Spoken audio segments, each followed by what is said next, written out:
if I had to say one of the top things that drives homeschool moms crazy, when their kids can't self-regulate. So a child with good self-regulation skills can stay on task without you reminding them all the time. They can choose what to work on first. So whether they want to do the easy stuff first or whether they want to get the hard stuff out of the way, they can kind of plan that logically.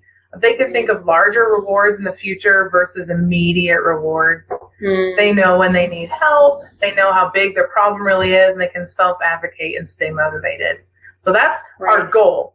That's good self-regulation. Yes, and eventually as they mature and get older, and before you want to release them from your home, you want to have them closer to having all these things going on their own, and you not involved in that process. So yes, those can be good IEP goals. Right, that's what I was going to say. This is a list, so you can say, well, what does my child need to work on? Right, yes.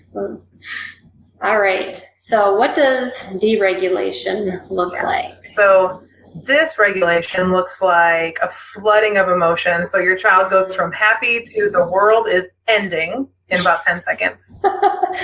Mood swings, temper tantrums, manipulating, easily overwhelmed. So a lot of times these kids are the ones who say, I'm stupid, I can't do it, low self-esteem. They're always seeking validation. Like my son is always saying, do you like it? Is it good enough? Is this how you wanted it? Should I do this again? And isolation. So it's sad. You know if your child has trouble. Right. Yeah. Yeah. And we hear these over and over again from our parents, and I've heard them from my own children. And to know where it comes from, because oftentimes we look at, well, what did I do that was wrong in parenting this child, and realize it's just it's an issue that's not being filled, that's causing the brain to say, there's something wrong with me, and this has got to be it. That's their conclusion.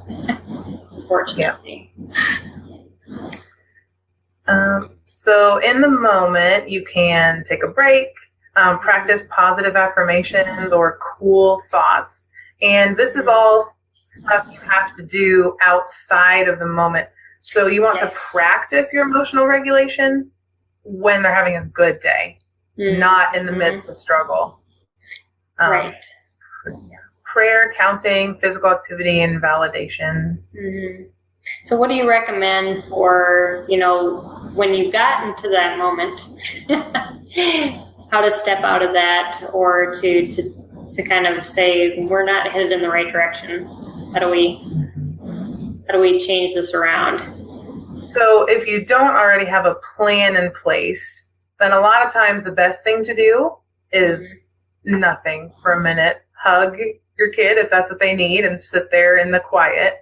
And just number one is validate their feelings. So try and have a script in your own brain that goes something like, that must make you upset. I know that you feel angry when blah, blah, blah. So acknowledge their feelings, because feelings are okay. It's what we do with the feelings that sometimes isn't okay. And your kids need to know that their feelings are allowed. So I would say validation and sitting in the stillness and loving them is the number one thing you should do. Great. Thank you. Yeah, because I know we tend to get to those places and then it's like all out panic, but having that plan is really important, because we don't want to get to the point where, just we let the moment overtake us too. And that's so easy to let happen. Oh yeah, I've been there. Yeah. Talking from experience. So, strategies for the future. Yes. So these strategies will help you to build your plan, and I love all of these resources. So the zones of regulation is a curriculum that's easy to build in with your homeschool curriculum. The public schools use it a lot. It basically helps kids to organize their emotions into zones. The blue zone, the yellow zone, the red zone, and the green zone. So what you do first is you teach your kids their emotions and where they go. And then it teaches them, when I'm feeling in the blue zone, which is like sad, tired, lonely, here is my toolbox. And it literally comes with a toolbox that you cut and paste strategies for that toolbox, because every kid's toolbox will be different for different zones. So they pre-make their toolbox ahead of time when they're feeling good. Then you hang it up. And so then if your child is having a sad day, you can say, let's go look at your toolbox. What can we do to get you out of the blue zone and into the green zone? So I love the zones of regulation. It's so good. Wonderful. What age group is that made for? It's made for, you can do it with kids who can't even read yet. So pre-K, and then probably like the end of junior high, unless you have kids with cognitive disabilities. In high school, they could do it. But in the book, it's broken into younger students, and like middle-aged students. So it gives you strategies for a whole spectrum. Awesome. Social thinking is a curriculum by a speech therapist, and it helps kids talk about how to talk about their emotions. It goes over social skills, things like that. So it's good for kids who are impulsive or struggle with communication and pragmatics and social language. Superflex versus rock brain comes from social thinking. So rock brain is when I don't know if you have these kids, but if they're stuck on something, they are stuck. So if they can't do a math problem, that's it. I'm dumb. There's no point. It's over. So Superflex is a superhero who talks about how to let your brain have flexible thinking. So what are other ways we can solve this problem or get around this problem? So it's a storybook meant to teach kids how to think. So that's really cool. That is neat. Yeah. The what to do when books are awesome. They have what to do when you get angry, what to do when you worry too much, what to do when you grumble. And it's broken down into different strategies for the kids. It's really kid friendly. It's an interactive workbook where they can draw, and it's really neat. And it gives kids, again, the second half of the book is all a toolbox. So if you're angry, here's step 1, here's step 2, here's step 3.